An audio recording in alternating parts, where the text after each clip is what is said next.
So, so look, you do start to drift when something is not working on for as long as it is not. Then automatically our subconscious start noticing on things that are missing, and this is because of something called zygarnik effect, which is basically that your brain starts to focus on things that are not there.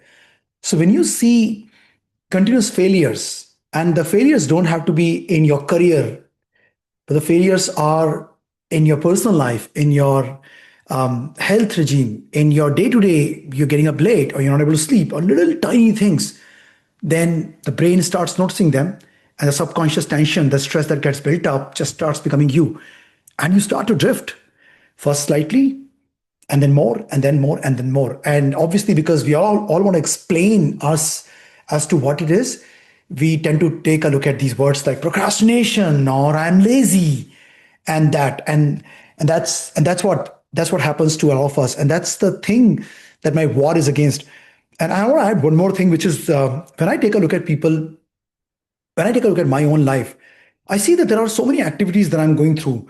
Like every activity is like a pin in my body. I get up in the morning and I've got to do tiny little things which are automatic, like brushing my teeth, freshening up, looking at my daily routine, then exercising and then having my coffee, then having a break and working and all these calls and everything. That just all of these are like pins which are there on my hand, and my focus is on hand and removing a pin, removing a pin, removing a pin. And that becomes my work, that I'm taking care of these problems.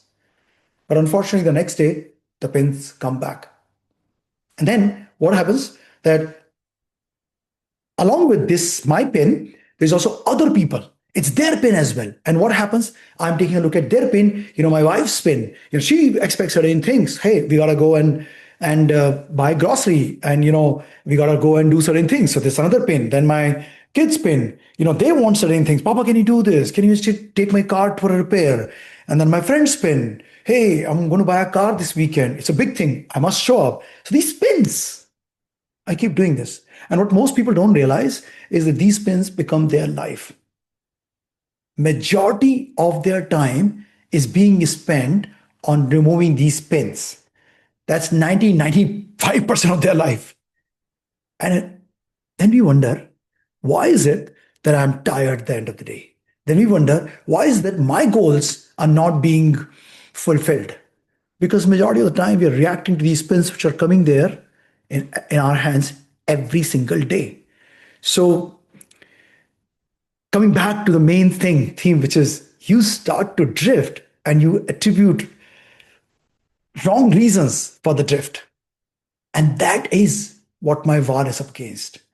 I believe that every single person has got that power inside them. If they start just to not focus on these pins, if their strategies of time management, priority management is about, hey, how can I make sure that I don't have to deal with all these pins? How can I automate more? How can I have better habits? How can I make things, outsource things? How can I make things better, easier, cheaper in form of time?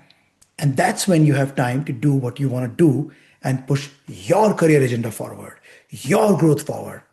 And I guess that's some of my biggest learning of my own work with myself and being a coach.